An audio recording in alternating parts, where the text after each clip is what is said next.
សួស្តីបងប្អូនអ្នកគ្នាថ្ងៃនេះវិលមកកាន់ channel យើងខ្ញុំម្ដងទៀតថ្ងៃនេះចូលកម្រងការតាមថ្មីអញ្ចឹងនេះជាកម្មវិធីដែលយើងកំពុងរៀបចំ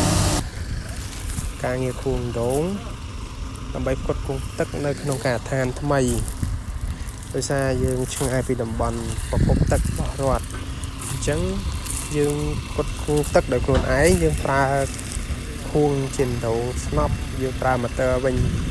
អញ្ចឹងយើងត្រូវស្វែងរកកន្លែងណាដែលមាន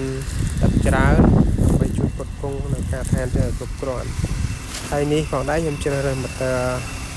ដែលមានគុណភាពល្អស្តង់ដារខ្ពស់មកពីអាមេរិក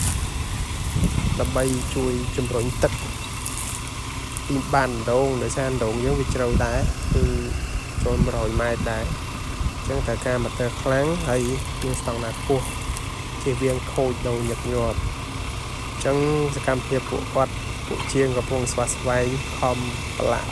ដីប្រឡាក់ផុកប៉ុណ្ណាខំដែរដើម្បីផ្គត់ផ្គង់ទឹកនៅក្នុងការដ្ឋានយើងហើយ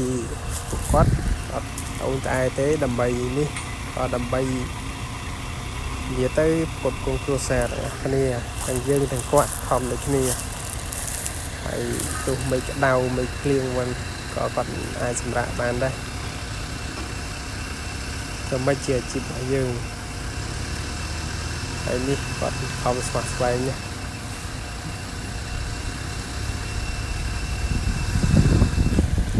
បើមិនការដ្ឋានយើងឆ្ងាយពីប្រភពទឹករបស់រដ្ឋអញ្ចឹងយើងមានផ្គត់ផ្គង់ទឹកដោយខ្លួនឯង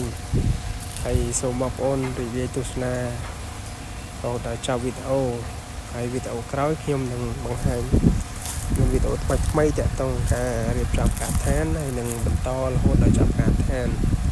អញ្ចឹងវីដេអូក្រោយខ្ញុំនឹងរៀបចំការងារការដ្ឋានខ្ញុំនឹងមានវីដេអូជូនបងប្អូនមកទៀតសូមបងប្អូនរីករាយទស្សនាបន្តទៅទៀតបើសិនជាបងប្អូនចូលចិត្តនឹងចង់បានវីដេអូថ្មីតាក់ទងការងាររៀបចំការដ្ឋានការងាររៀបចំមុនពេលចូលការដ្ឋាននឹងការងារឈូសឆាយដីប្រហាប់ដីនិយាយទៅតាំងពីដើមរហូតដល់ចប់ការដ្ឋានខ្ញុំនឹងព្យាយាមបង្កើតជាមាតិកាជាវីដេអូថ្មីដើម្បីឲ្យបងប្អូនបានមើលបានចែករំលែកជាចំណេះដឹង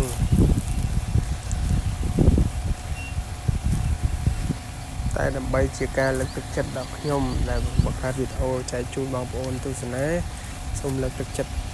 ខាងពួកខ្ញុំដើម្បីឲ្យមានកម្លាំងចិត្តធ្វើការតសូមជួយ